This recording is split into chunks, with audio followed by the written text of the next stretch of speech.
Wage theft is still very pervasive in all the state of New Jersey. And definitely when we intake on those cases, definitely you see all the emotions from the worker of being upset, but also being angry because they weren't paid for a job done. So there was 2,000 people who voted in favor, about 2,600 that voted against it. Yeah. So it's easy when you're among the heavy islands of union support in a factory to think that that support is there. It really highlights the lack of protection in our laws to prevent companies from essentially choosing to take people's voice, image, or likeness and use that through AI technology without any kind of consent and certainly without compensation. I like being able to climb a pole, carry everything I need with me up there, like carry my ground chains, hand line, just go up and do it. I don't like working on man baskets with cranes and stuff as much. Ben Fletcher and his fellow Wobblies fought like hell on these shores for us, right here. So it's only right that we ground ourselves in what the tenor of our fight must be. You're listening to the Labour Radio Podcast Weekly, a selection of highlights from some of the more than 200 shows that are now part of the Labour Radio Podcast Network. They're all available at labourradionetwork.org. This is Patrick Dixon. On this week's show we'll feature Green and Red, hosted by Bob Bozanko and Scott Parkin, a show that discusses radical environmental and anti-capitalist politics with organisers, academics, artists and more. The SAG AFTRA podcast, the official podcast of the Screen Actors Guild and the American Federation of Television and Radio Artists, hosted by Duncan Crabtree Ireland. For the first time we'll include a Third of Your Life podcast from the School of Management and Labour Relations at Rutgers University in New Brunswick, New Jersey. The Labour Heritage Power Hour, a weekly radio show celebrating the cultural heritage of the American worker, hosted by Elise, Bryant and your regular host of this show, Chris Garlock. And finally we'll listen to the Powerline Podcast, which host Ryan Lucas describes as a community of workers sharing the places they've been, the people they've met, and the things they've done in the trades.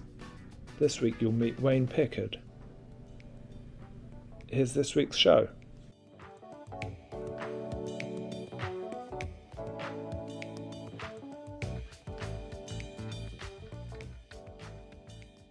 You spend a third of your life at work. We're all about making it better. This is the Rutgers School of Management and Labor Relations podcast. New Jersey has more than 50,000 nannies, house cleaners, and other domestic workers, mostly women and immigrants working in private homes. A study by the Rutgers Center for Women in Work revealed widespread exploitation of this essential workforce, including wage theft, no paid time off, no lunch breaks.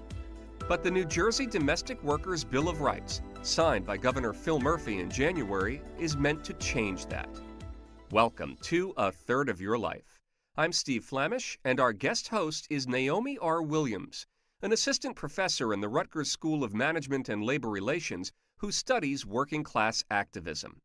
Today, they're talking with Jennifer Garcia, a 2021 graduate of our school, who took what she learned in the classroom all the way to the State House as a domestic worker organizer with New Labor, one of the worker centers that successfully fought for the new law. Now, on A Third of Your Life, Naomi R. Williams. Hi, Jen. Hey, how are you? I'm doing well. I'm so glad to speak with you today. Thank you for agreeing to have this conversation. So let's start off. Who are domestic workers in New Jersey? So domestic workers, just to let you know, I will talk about the 2019 report from the Center of Women in Work. That's how actually the coalition started, because they surveyed domestic workers. So domestic workers are basically workers who work in a home. They can be, for example, nannies who work in individual homes. They could be home care workers, or basically you can take care of the elderly and not be, certified as well. But also there are people who clean homes too. They do the laundry, they do everything to keep the home clean and keep your families healthy. So those are domestic workers, including au pair workers too, because one of the things in the Bill of Rights is to broaden the definition of who a domestic worker is.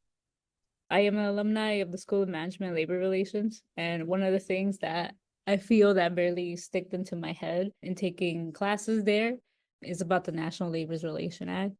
So basically that act was to get everyone out of the Great Depression, give people labor protections, but also establish a minimum wage. But yeah, since the 1930s, domestic workers here in the US have been excluded. And that exclusion means not having a set minimum wage, not having set hours to work, also not having a written contract or break, basically basic labor protections. So that's what the coalition has fought for, to have basic labor protection for domestic workers, that now we are the 11th state to have a domestic workers bill of rights. And I think the first state to have a domestic workers bill of rights was 10 years ago, and that was in New York State.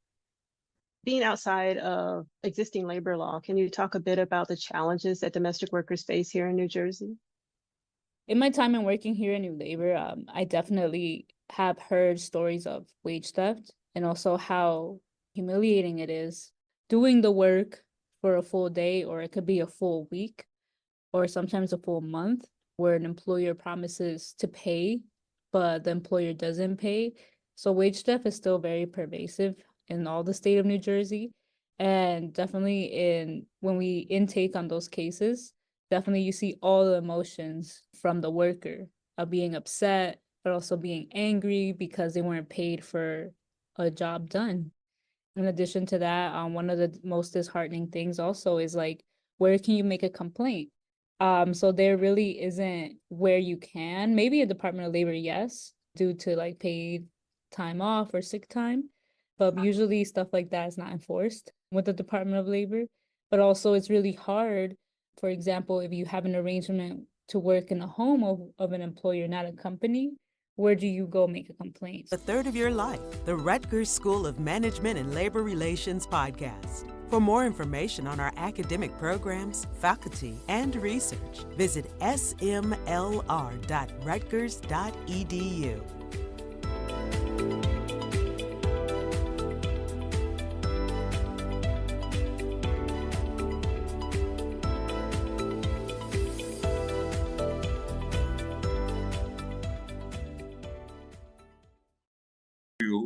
Our labor update with Payday Reports Mike Elk, and I'm Bob Bozanko from the Green and Red Podcast.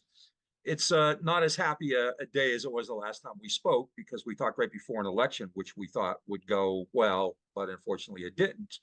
At the Mercedes plant in Alabama, the vote was 54-46, I believe, against the union. So, and there was a sense from pretty much everyone involved that it was looked good beforehand. So what do you think happened?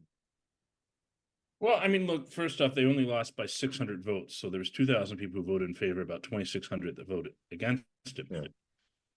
So it's easy when you're among the heavy islands of union support in a factory to think that that support is there. And the other issue is that often people will lie sometimes on assessments. Particularly what they're doing here is they're signing up people with a QR code really quick, right? Yeah. Let us have a union election. So they didn't have a big built-out organizing committee. Like in unions like UE, you'll have one shop steward for every 10 workers, right? And at Mercedes, they didn't have that kind of in-depth system. And the reason you have one shop steward for every 10 workers is that way, that shop steward knows pretty much what's going on with those 10 workers, right? It's not this kind of passive, are you on board? Yeah, I'm on board. No, it's a daily conversation. People are feeling it out. They're having other discussions. So they didn't have these kind of organizing committee meetings where they were meeting 2 or 3 times a week. This was a much quicker approach. And in some ways, it should be applauded. They still have a ways to go. And who knows, they're going to have to wait at least 6 months, from what I understand, to get a new election. And at 44-56, that's similar to what Volkswagen lost at the first time. So, Volkswagen had been through this whole routine before, right? And part of the reason I think there was so much, and before I get into that, part of the reason that there was so much media publicity is that quite literally the spokesperson of the UAW, Jonah Foreman, came out and said, you know, when we tell you we're going to win after the Chattanooga defeat. And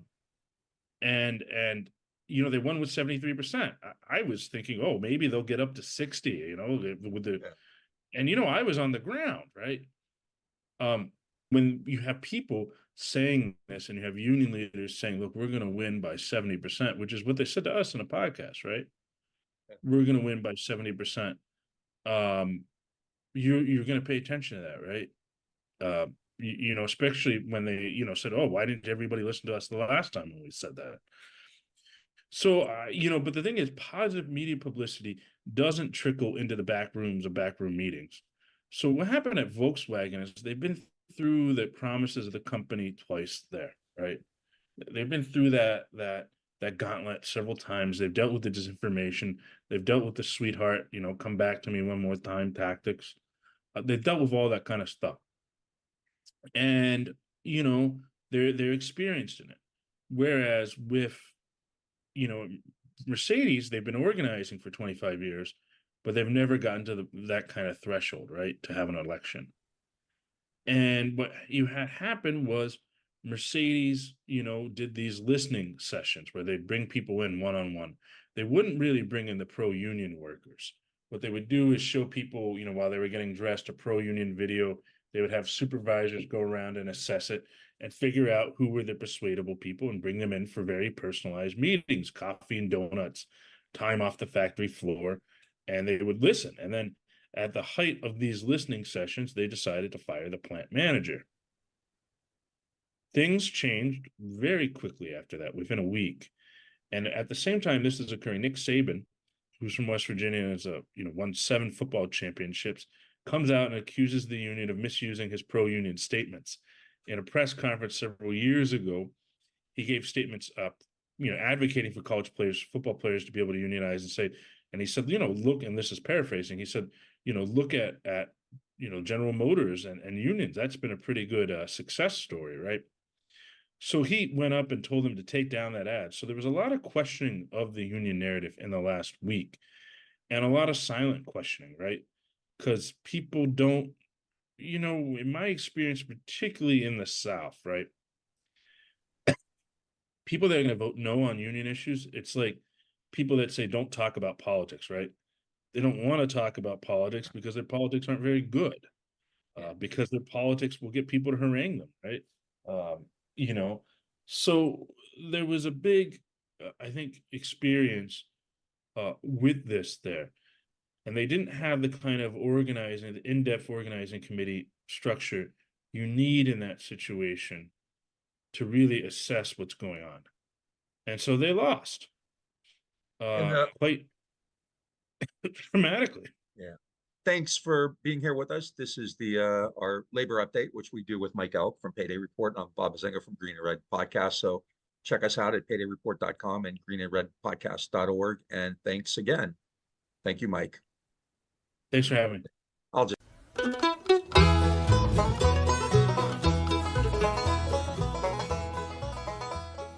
Hello, everyone. I'm Duncan Crabtree Ireland, SAG AFTRA National Executive Director and Chief Negotiator, and welcome to the SAG AFTRA podcast. Let's start with the Scarlett Johansson OpenAI controversy, and there's lots to talk about here. Maybe start with that concerning incident, which is that OpenAI unveiled just last week its latest AI model, GPT-4o, featuring an audio chatbot persona named Sky. Hey, ChatGPT, I'm Mark. How are you? Oh, Mark. I'm doing great. Thanks for asking. How about you? Hey, so I'm on stage right now. I'm doing a live demo, and frankly, I'm feeling a little bit nervous. Can you help me calm my nerves a little bit? Oh, you're doing a live demo right now? That's awesome. Just take a deep breath. And remember, you're the expert here.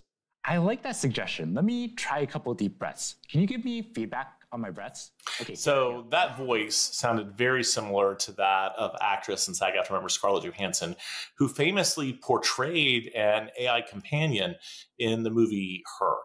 In a statement, Johansson said that she declined OpenAI's request last year to lend her voice to the ChatGPT system and said she was shocked and angered that the company used a voice that sounded eerily similar to mine. Let's talk for a minute about why this is so important, because, of course, as the tools and capabilities of artificial intelligence develop, especially large language models and chatbot interfaces with those large language models, there's a real question about the use of our members and really any person's voice, image, likeness, persona in the context of these types of models, and especially without consent and without any kind of agreement or permission from the individual involved. So in this particular case, from what we know, Scarlett Johansson was reached out to and was asked by OpenAI to agree to allow her voice to be used as the voice of one of the personas of the new ChatGPT 4.0 chatbot, and she declined to do so.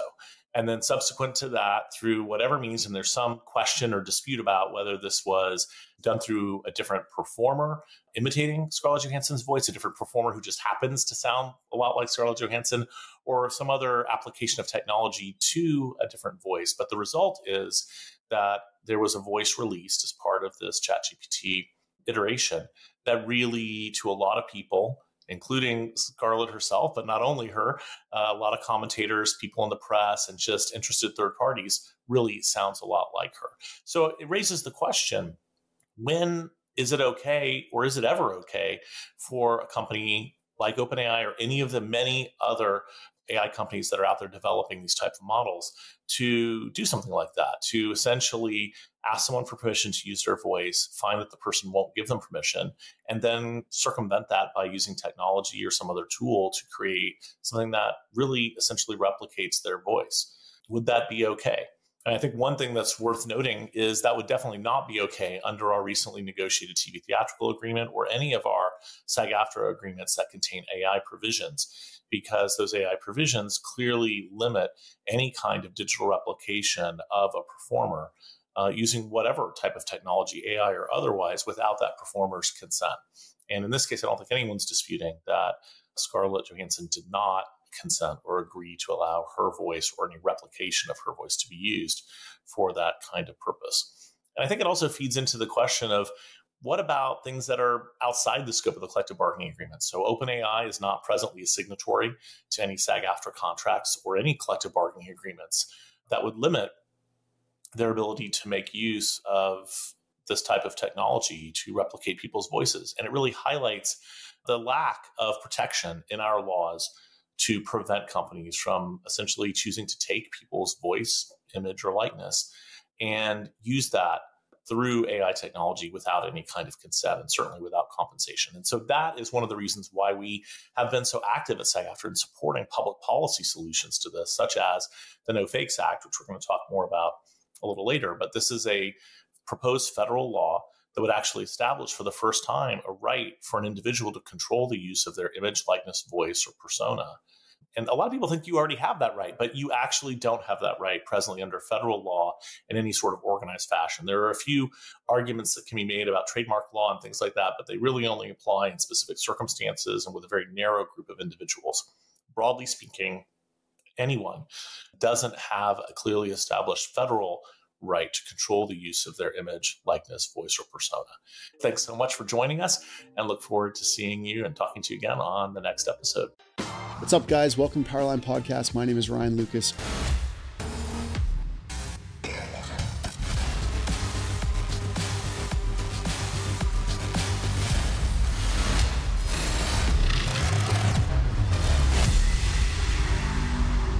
All right, Wayne.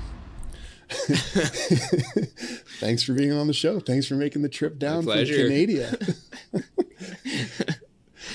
Nice to be here. No, yeah. It's way better doing this in person than over the phone. So I'm glad I was able to make it work.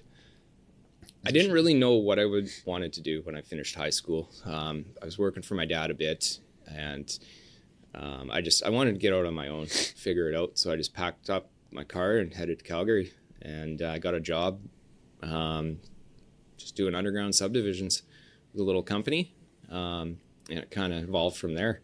I quite liked it.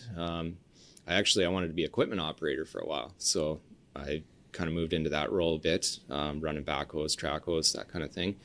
And was that the first experience with equipment? Was when you? No, I've ran equipment before. Like we live on, my parents live on an acreage, and they do a bit of farming and stuff like that. So I've been around tractors, bulldozers, stuff like that. My grandpa had an old bulldozer that I remember him coming over and clearing my parents' lot, and when they built their first house out there. And so I've been around it, and I quite like equipment. I like running it, and so I did that for a little bit, and then decided that I don't like sitting in a piece of equipment all day long. Like, that's not for me. So actually I went back, started doing underground subdivisions again, kind of worked my way up a bit through there. And then when I actually wanted to do my apprenticeship, I was like, well, I want to be a lineman. I don't want to be an underground subdivision, like civil guy. So I quit that company and went to the company I'm at now, and started my apprenticeship through there, and just started, working my way up. And I really had no idea what I wanted to do out of school. And so this came up. And how did you find that trend? Like, as soon as you found it, what were your thoughts on it? You're like, seems like something I could live with doing. Did it excite you, or did it kind of just? Yeah, it didn't really, like, doing the underground side didn't really excite me a whole lot. Like, it was a job. Like, it wasn't, sure.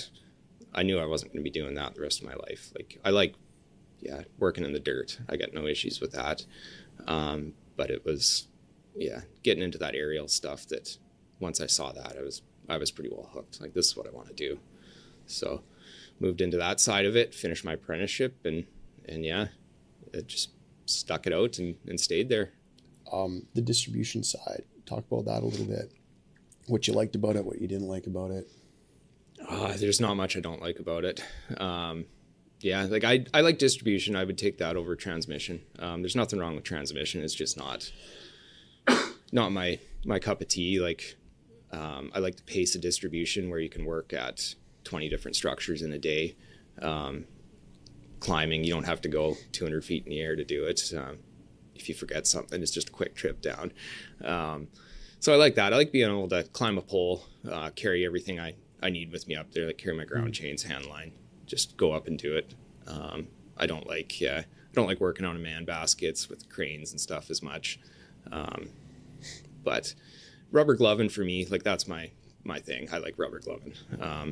I started when I was still an apprentice on a rubber glove crew in Calgary. We were doing everything from energized reconductors in back alleys, rebuilds, up to, just some pretty crazy pole changes, kick and sets, or whatever you want to call them down here. It's a little different, I think, but cutting kicks, sets, whatever. There's a few different names for everything. Yeah. But no, I just, I kind of gravitated towards that, and that's where I find that I'm most interested in the work. So thank you for making the trip. Thanks for doing this. It was a great conversation. Thanks for having me on. Again, much buddy. Appreciated. Love it.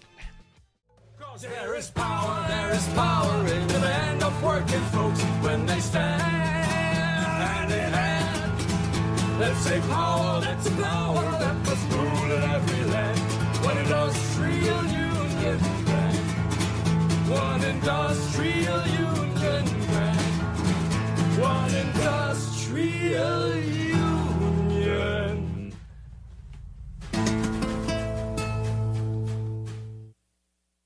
All right, folks, it is the Labor Heritage Power Hour, where we celebrate the cultural heritage of the American worker. And the control room was digging that song there. We had them moving and grooving. I am Chris Garlock.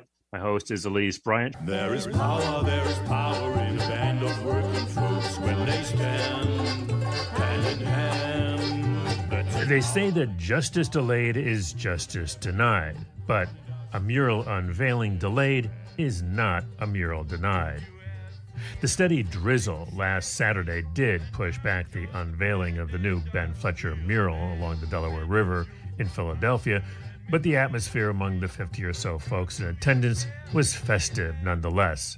Mural Arts Philadelphia Executive Director Jane Golden started things off. It is great to be here today to dedicate this beautiful new mural in tribute to the influential union organizer, Ben Fletcher. All too often, amazing Philadelphians of color have been left out of history books and public acknowledgement, and this project provides us an opportunity to anchor Fletcher's story on the same strip of land where he worked tirelessly to unify workers of all backgrounds to secure higher wages and better conditions for all. It can stand here not only as a beautiful piece of artwork, but as a teaching tool and as a reminder of this amazing leader.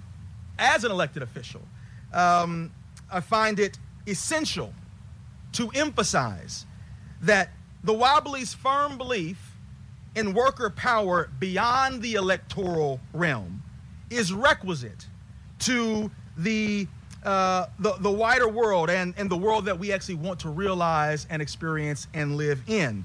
Endeavoring collectively towards true governance by the people must be our aim, must continue to be our aim, and I think that's worthy of emphasizing and celebrating today. Then as now, when it really comes down to it, our power is in our people, it's in our numbers, it's in our labor, and it's in our organization. The structure of our economy has changed, but the system still can't run without us. Do I have a witness out here today? Can't run without we, the people. But quickly, I want us to meditate on something Fletcher and his IWW comrades face that hasn't changed so much. Coordinated state repression in a time of war. Does that sound familiar to anybody out here listening to me right now? I should say that Fletcher's story says it all. He navigated an anti-black, anti-worker, anti-union terrain up and down the coast, here all the way down. He fought relentlessly and stayed true to his beliefs, or as the young people say, he stood on business when it came to workers' rights and organizing. As it were, he was a political prisoner.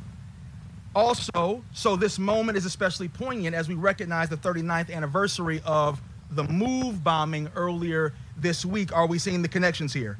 To quote Mother Jones and the many labor organizations that have also taken up this phrase, today's a reminder that we must pray for the dead and fight like hell for the living. Ben Fletcher and his fellow Wobblies fought like hell on these shores for us, right here. So it's only right that we ground ourselves in what the tenor of our fight must be. They have placed in our hands a power than their hoarded gold, greater than the might of armies, magnified 1,000-fold. We can bring to birth a new world from the ashes of the old, for the union makes us strong. I know we did it already to get started, but do it one more time with me. Sing it like you know it. Solidarity forever. Solidarity forever. Solidarity forever. For the union makes us strong. Bless you. Power to the people.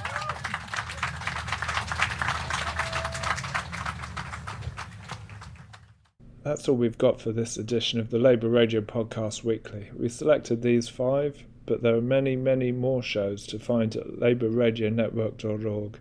You can find full editions of the shows featured today in the show notes. And look out for the hashtag Labour Radio Pod on Facebook, Twitter and Instagram. Did you know that we're selling t-shirts? We have shirts in all sizes in both black and grey. They're union made and you can find them in the same place. labourradionetwork.org. This podcast is recorded under a SAG AFTRA collective bargaining agreement. It was edited by myself, Patrick Dixon, and produced by Chris Garlock. Harold Phillips handles our social media. For the Labour Radio Podcast Weekly, thanks for joining us, and we hope you'll return again next week for more highlights from the Labour Radio Podcast Network.